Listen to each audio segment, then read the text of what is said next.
The best team in baseball is concerned about their best closer in baseball. Both USC and UCLA add tight ends to their next recruiting classes, and the Sparks complete their Golden Girls tribute roster. Good morning. I'm James.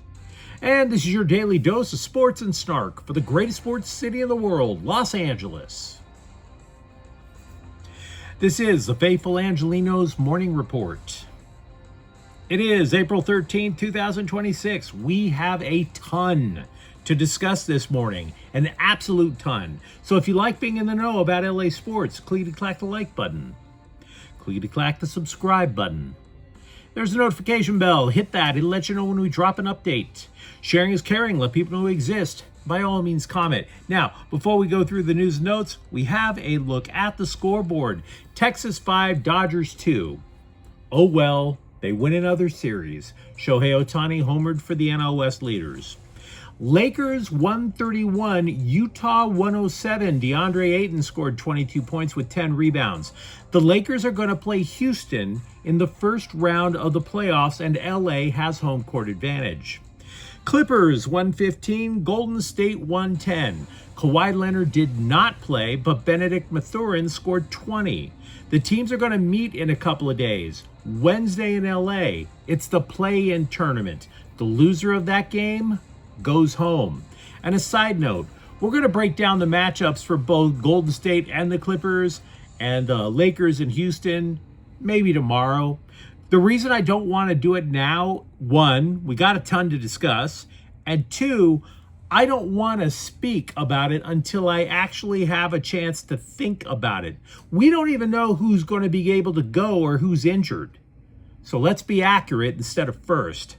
Meanwhile, today, the Mets are at the Dodgers at 7. Justin Robleski versus David Peterson, and the Kings are at Seattle at 6:30. So with that out of the way, let's get to the news. Now is the time for your daily injured Dodger pitcher update.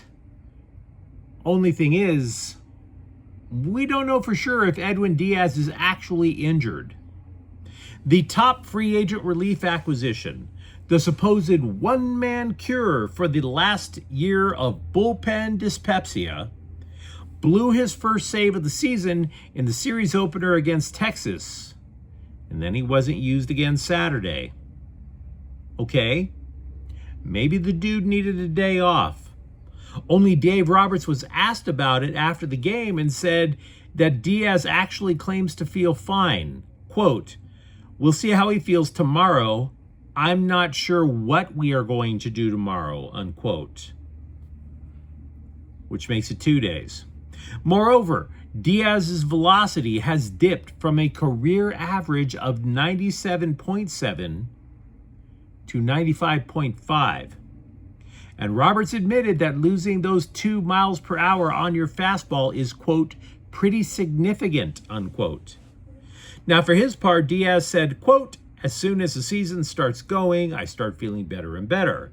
And my vela at the end of the year will be what I'm throwing always," unquote. Now, to be fair, Diaz kind of has a point.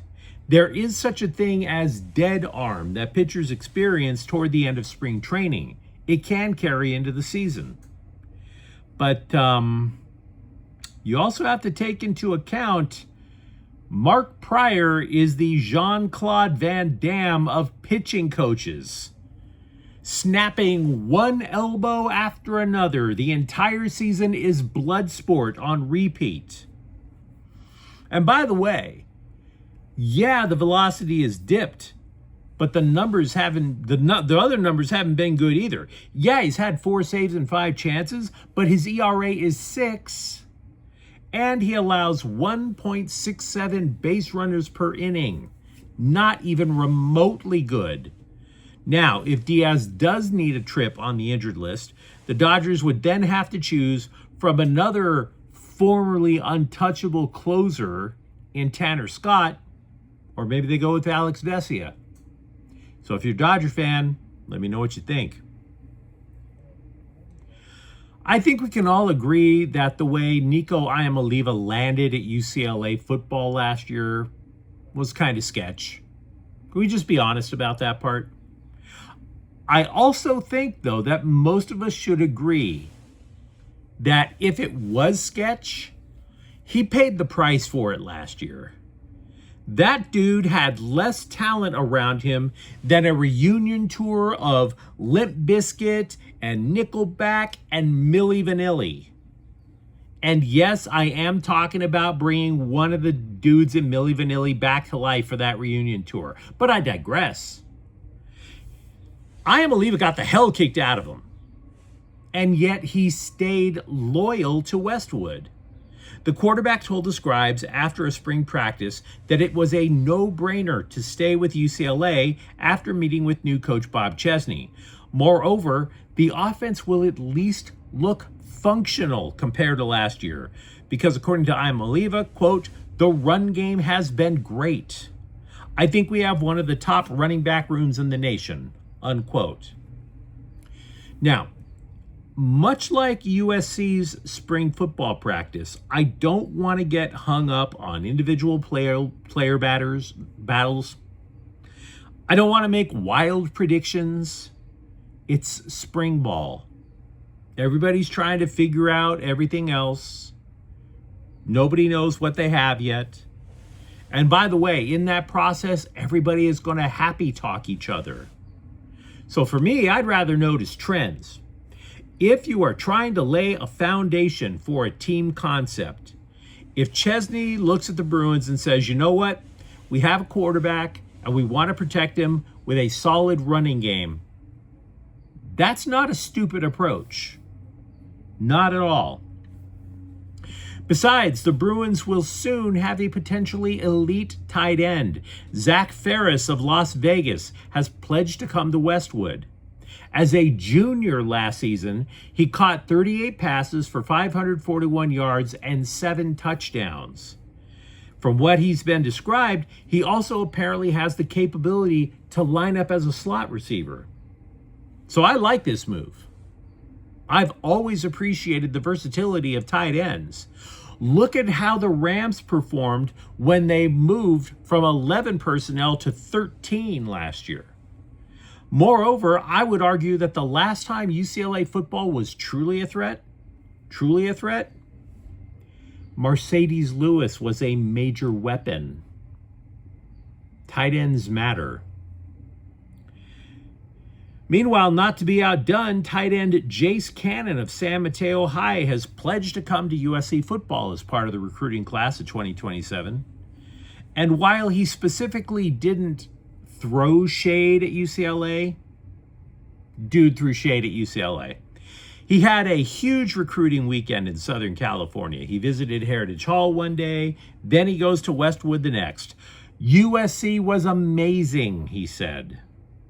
Now, On3.com said sources within the program say that the Trojans are done recruiting pass catchers for the class of 2027. So if you're a college football fan, let me know what you think. The anticipated trade of forward Rakea Jackson from the Sparks to Chicago has finally happened. I'm not sure long-term it's the right call, but as it stands, adding point guard Ariel Atkins should be enough for LA to finally break a 5-year playoff drought. The Sparks have lacked a quality guard for quite a few years now. Atkins is a reliable 2-time All-Star, a 5-time All-Defensive honoree, and in addition to being reliable, darn sure is versatile. Her thing is she doesn't have the capability of putting up big numbers. Now, she's going to be surrounded with enough options on the Sparks who will put up bigger numbers with her around. And as I've been saying all week long, if there's anything to learn from this rapid rebuild of a franchise that was once the gold standard of women's basketball, what are we going to learn from this? It's that they'd rather now have a cast that's older than the one on The View. The team attempted and clearly failed at a youth movement 2 years ago. Now you're looking at Kelsey Plum, 31. Nneka Ogwumike, 35. Atkins is 29. Dirkahamby, 32. Seriously. Thank you for being a friend. It's like this. The announcer is going to go, and now the starting lineup for the Sparks. B. Arthur, Rue McClanahan, Estelle Getty, and Betty White. How long is this going to last? Right? I'm not saying that you should have totally stuck to the youth movement. There were obviously parts of the youth movement that weren't youthin' or movin'. But how long does this core last? A year? Maybe 2? Does this even make him a contender to win a 4th WNBA title? Probably not. Either way, all I can tell you that we know is youth does not always give you the guarantee of success. Youth does not automatically mean that these players are going to drag you successfully into the future. The future's coming whether you have young players or not. You could be like the Rams. You could nail 2 consecutive drafts and all of a sudden be a Super Bowl contender again. Or you could be like the Lakers a decade ago. They had 3 consecutive years with the 2nd overall pick. None of them are in LA. The most anything anybody remembers about Lonzo Ball is his dad. And by the way, his dad still thinks he can dunk on Jordan without having a full set of limbs. Overhyped, under-delivering. And as for what the Sparks sent out in this particular deal, I actually say Chicago won that trade. Because I think Jackson is the better player, or at least he's definitely better than what Chicago got rid of in Angel Reese. Moreover, the Sky did not send back draft capital. So I'm not saying the Sparks should not have made this deal. It makes sense that they needed a guard to try to lift up the other players. I'm just saying player for player, asset for asset, Chicago got the better of the deal. Besides, one player who does believe in what the Sparks are doing is Plum. Since she is their best player, that sure as hell helps. She took a less than max deal to remain in LA, which is just adorbs. She was eligible for a $1.4 million deal. She chose to sign for a buck under $1 million. And by the way, as for the Sparks ever approaching a youth movement again, it's not going to happen in today's WNBA draft. The Sparks have a 2nd round pick, but they don't have a 1st. So plan your TV viewing accordingly. I like my toes. I've never treated them to a pedicure, but I'd like to keep my toes around, right? I bring this up because we are finally getting a glimpse of why the Clippers wanted Darius Garland, despite his profound lack of healthy little piggies going to market. If Garland is ever consistently healthy, dude has been an absolute sniper for the Clippers. They did the reverse of the Sparks. The Sparks sent out youth for old folk. The Clippers sent out senior citizens for youth, like Garland. And he's sinking almost 46% of his threes. Now, granted, that's just in 17 games, but that's a pretty decent sample size. 46% from 3. With all apologies to the Gossip Girls, translation, Laker bloggers, the team did not, in fact, make a play for Chris Paul or Lonzo Ball with their open roster spot for the playoffs. Instead, they promoted Nick Smith of the G League to a standard playoff contract. Smith played 2 years for Charlotte before coming to the South Bay Lakers. He takes the place of Kobe Bufkin, who was waived. Smith's contract, by the way, for next year isn't guaranteed. This is going to give LA about as much potential cap room for free agency as possible. With a potential Stanley Cup playoff berth within reach for the Kings, it's only fair to tout a guy who's put together a pretty damn strong year against the chaos.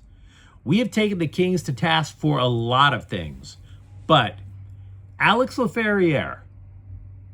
This is a guy who might not have the skill set of a Quentin Byfield. But if Byfield had Laferriere's grit, holy crap. Holy crap. You'd have a bona fide menace on the ice. An absolute game-changing talent that any other team in the league would want. Because, to quote Heisenberg, Laferriere is the danger. He is the one who knocks. He's the guy who adopted Anze Kopitar's style of responsible play at both ends of the ice. He's the one who helps kill penalties. He's the one who hits opponents until they submit. Laferriere is in the top 10 in hits in the NHL. And by the way, not hesitant to shoot either. He's got 20 goals. Doesn't sound like much. It's not going to make him elite. It's not even going to get him on the power play unit. That's the reason Laferriere is gliding under the radar. Because the Kings power play unit would include Kopitar, Artemi Panarin, and Adrian Kempe. Laferriere is not going to crack that. But aside from the power play unit, he is destroying every other part of the game. And if the Kings make the playoffs, a lot of it is due to him. But you let me know what you think in the comments thread. Talk to me about what you think the Dodgers are going to do with Edwin Diaz and or the bullpen. For that matter, are you getting optimistic about UCLA's chances at football? And if you enjoyed this update, don't forget to subscribe to Faithful Angelenos. We're talking LA sports every single day. Thank you for watching. I'm James. We'll be back tomorrow. Faithful Angelenos is a Keon Cortell Queso production. Take care.